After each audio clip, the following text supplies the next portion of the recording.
So now we want to know if the car has left the track.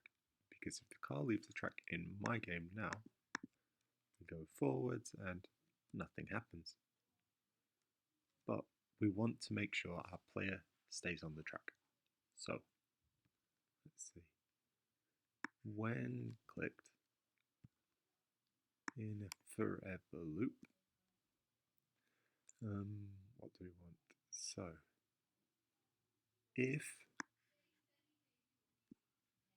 sensing touching color, and then we want to be touching the color, not the grey, but the green, then let's say, let's try this for example. Oh no. So you're driving and then, oh no.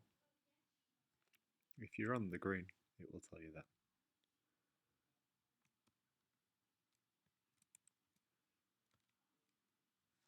So that's one option. Another option is, let's say, oh no, that's good. But also, what you can do is you can change the costume. So right click, duplicate, which means copy. It's crashed.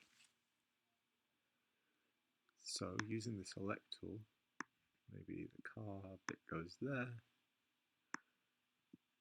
Maybe that goes there. Maybe this. This bit here goes there. The back wheel goes over here. And then that bit goes down there. Okay, so now once the car leaves the track, it's crashed.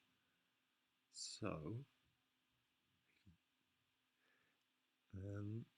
if touching the color green, then say oh no, and looks, switch costume to crashed.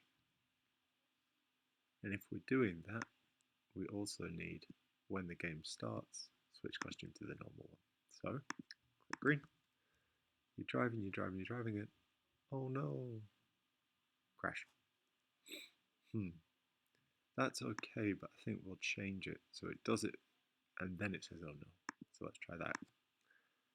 Go, crash, oh no.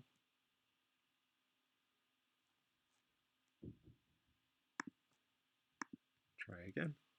Crash, oh no. Fantastic.